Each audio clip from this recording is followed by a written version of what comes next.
આગળ વાત કરીએ તો હાલમાં એક મહત્વના સમાચાર આવી રહ્યા છે। ભાવનગરથી વડવા મેરા વિસ્તારમાં મકાનમાં આગ લાગવાની ઘટના ઘટી છે। આગના પગલે આજુબાજુના ઘરોને પણ નુકસાન થયું છે। આ સાથે જ બે ફાયર ફાઇટર્સ પણ ઘટના સ્થળે પહોંચ્યા છે અને આગ પર કાબુ મેળવવાનો પ્રયાસ ચાલી રહ્યો છે। તેલ ગરમ કરતી વખતે અચાનક જ આ આગ લાગી હતી અને સમગ્ર મકાનમાં ફેલાઈ ગઈ હતી। આ વિશે જ વધુ માહિતી આપી રહ્યા છે અમારા સંવાદદાતા અરવિંદ ભટ્ટીજી। અરવિંદ, શું માહિતી છે?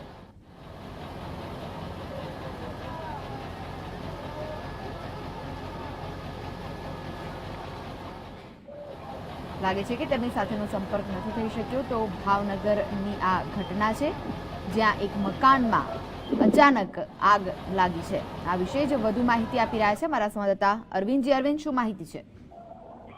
જે કૃષ્ણા તમને જણાવી દઉં કે ભાવનગર વડવા નેરા વિસ્તારની આ ઘટના છે।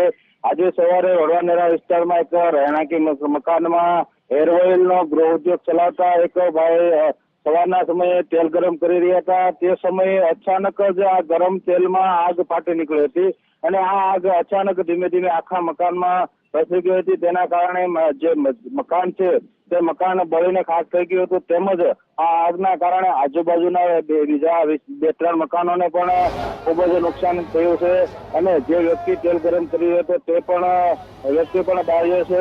તેમજ આ ઘટનાને લઈને ફાયર ફાઈટરના 2 ફાઈટરો હાલ ઘટના સ્થળે છે અને આગને કાબુ લેવાના તમામ પ્રયત્નો કરવામાં આવી રહ્યા છે, પરંતુ હજુ સુધી આગ કાબુમાં આવી નથી। કારણ કે આજુબાજુનો જે વિસ્તાર છે તે જૂના મકાનો છે અને લાકડાના ઉપયોગ થયેલા જૂના મકાનો હોય, લાકડામાં આગ ઝડપથી પ્રસરી રહી છે અને આગ હજુ સુધી કાબુમાં આવી નથી। કૃષ્ણા, અરવિંદ, માહિતી આપવા માટે।